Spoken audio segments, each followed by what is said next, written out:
Hello everyone and welcome to my channel. My name is Kalika and I want to give a big thank you to everyone who supported Revenge Week. It was a ton of fun to make and I'm hoping we can do something like it again in the future. One of my commenters, Fina Tay, suggested that I should do a themed week of stories coming up to a holiday, and I thought this was an excellent idea. So, the next holiday coming up is Easter. I want to hear your comments of which themed week you would like to see next, or if you'd like another week of revenge, we could do that too.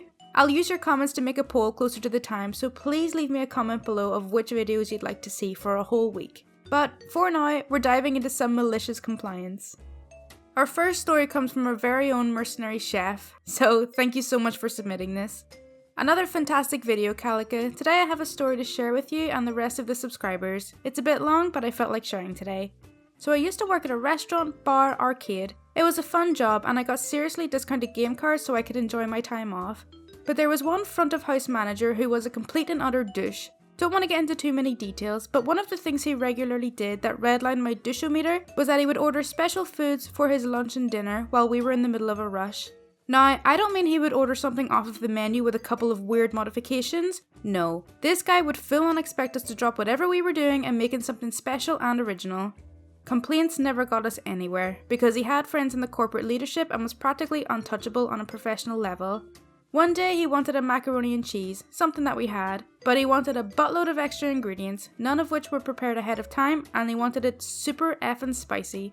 We didn't have anything spicier than a habanero in our cooler, but that was usually enough for people. So I gloved up, chopped half a dozen of the little fellas up, sauteed them in oil along with some jalapenos and poblanos, then added them to the rest of the ingredients. All told, it took me about 20 minutes, and set our orders back about 6. The second I had set it in the window and called to him, he snatches it, grunting something that sounded an awful lot like "about effing time." I dutifully ignored him, and went about trying to catch us back up on the kitchen. No sooner than we had finished the next set of orders was the manager back in the window, practically throwing the bowl back at me. "You call this spicy? Make it again." I'll be the first to admit that I'm a prideful person, and while I try to remain professional at all times, the diatribe he went on insulting my ability to cook set me off. I gave him the flattest look I could muster and said, "As soon as we finish with the customers' orders, I'll be more than happy to make you another, as per company policy." He shouldn't have been ordering food during peak times anyhow, so I figured that was fair. He didn't agree, and after throwing around words like "write up" and "insubordination," demanded I make it immediately. Something clicked in my head, and I smiled. "Understood, sir." I proceeded to make another macaroni for him, this time using a whole dozen habaneros. While I set that to saute, I went to my bag in the back and retrieved my secret weapon. You see, a week or so before, I had purchased a bottle of pepper extract for personal use, but because of how much I'd been working that week, plans to kick up a barbecue sauce recipe of mine fell to the wayside. Now I had a purpose for it. This particular bottle boasted a Scoville level of 1 million, and a single teaspoon would be enough to blow out the average anus. I cracked open the wax seal and, feeling remarkably petty, dropped 2 entire tablespoons of the oily, slightly coffee-scented gunk into the melting cheese. "Here we go," I exclaimed loudly, drawing the attention of everyone within 40 feet of the kitchen. "One extra spicy, extra special mac and cheese, refired," and handed it directly to the manager, a grimace of a smile on my face.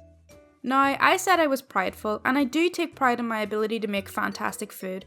This manager, though, was arrogant and saw any bit of pushback as a challenge to not only his authority, but also his manhood. Now, I had called him out in front of everyone, and he had to make a point. Grumbling rudely, he sat down at a nearby staff table and went to town. Luckily, I could see him from where I was, and the entire kitchen watched as he turned darker and darker shades of red, sweating so much his pastel dress shirt was soaking through. He soldiered on, though, and drank almost half a gallon of milk before he finished. He said nothing as he went back to his office to hide for a while, but the true revenge came near the end of the night, when he suddenly had to run to the bathroom, and somewhere in the back of my mind, Ring of Fire began to play. He walked funny for a day and a half, and he never asked me for spicy food ever again. TLDR. Douche manager demands special order spicy food. I gave him a butthole that could melt the ice caps.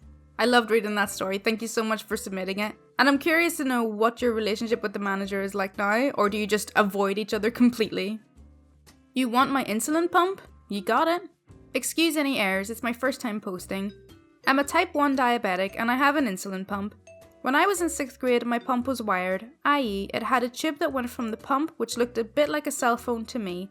So I have to take insulin after I eat, and I pretty explicitly told all of my teachers that I was a diabetic, but this teacher was a bit thick and a stickler for the rules. My class had just gotten back to class after lunch and we were reading a book out loud. My pump beeped to remind me to take insulin after lunch, and I noticed teacher gave me a bit of a dirty look, but I ignored it and whipped out my pump to deliver insulin. Teacher: OP, stop texting in class, you know the rules. Please bring your phone to the front and report to detention.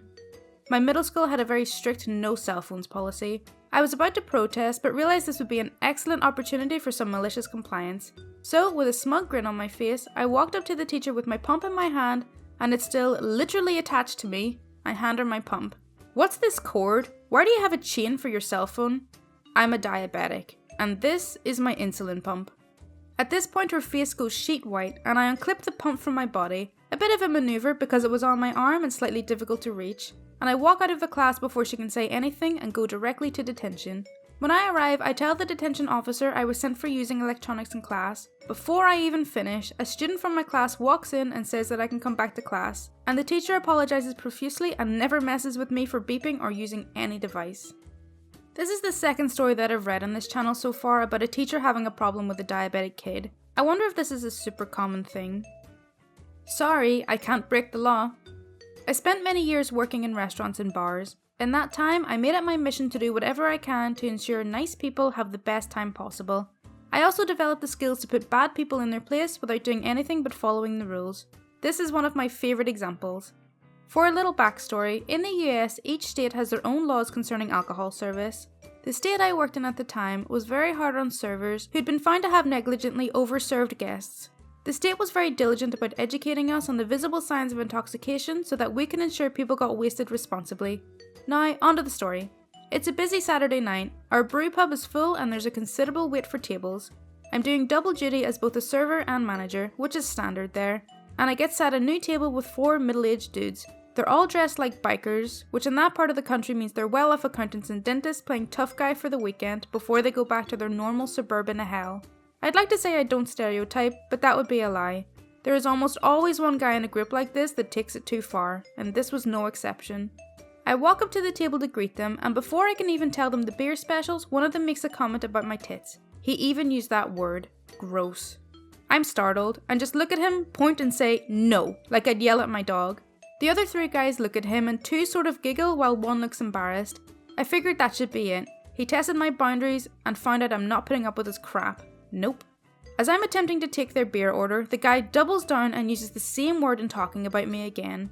Again, the others look a little embarrassed, but none of them say anything to him about it. This time, I look right at him and say, okay, 4 waters, I'll be right back. And I flounce off to the server station to fill the glasses. I return with them, knowing full well these guys are going to be mad, but F them. As expected, they are protesting from the moment I get back to the table. What about their beers? They've been cut up before even getting one drink. They haven't done anything to deserve this treatment. They want to speak to the manager right now. I smile, say I'll go get her, then do a slow pirouette with a ta-da gesture at the end.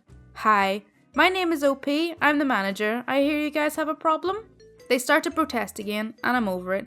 So I give them a short lesson in state laws and my responsibility not to serve them. But you didn't serve us anything?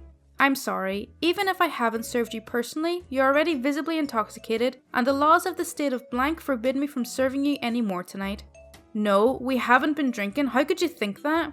So, you mean to tell me that he talked to me like that sober, and the 3 of you sober men said nothing about it? That's how you act when you haven't been drinking? Okay guys, then you can leave, because that makes what he said and the fact the rest of you thought it was acceptable even worse. Now, do you want water with dinner, or do you want me to kick you out for good? It's up to y'all. They drank water, ate their dinner, and of course didn't tip, but I didn't care. The law was on my side, and so was the manager. Fun with the police. So this one happened to a friend, and is not a big thing, but I found it funny and wanted to share it anyway. My friend was delivering pizzas at around 10 PM in his old, crappy, and a bit suspicious looking car. The roads were empty, and he was stopped by police for a general check. He was wearing a baseball cap at the time.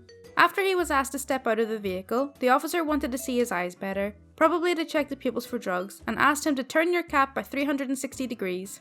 My friend knew full well what he meant, but complied by turning his cap by 360 degrees to have it sitting on his head the same as before. The officer was clearly agitated and asked my friend, "What do you think you're doing?" My friend replied, "He asked me to turn my cap by 360 degrees, so I did. I thought it was a coordination test." By this time the other officer started laughing and said, "Hans, you idiot," to his partner. Hans tried to hide his embarrassment and said nothing. He told my friend that he was free to go. When he walked back to his car, my friend heard the other officer chuckling. Okay, so that's it for r/malicious compliance. I really hope you did enjoy it. As always, if you do want to see more content like this, then please do subscribe. Thank you so much for watching.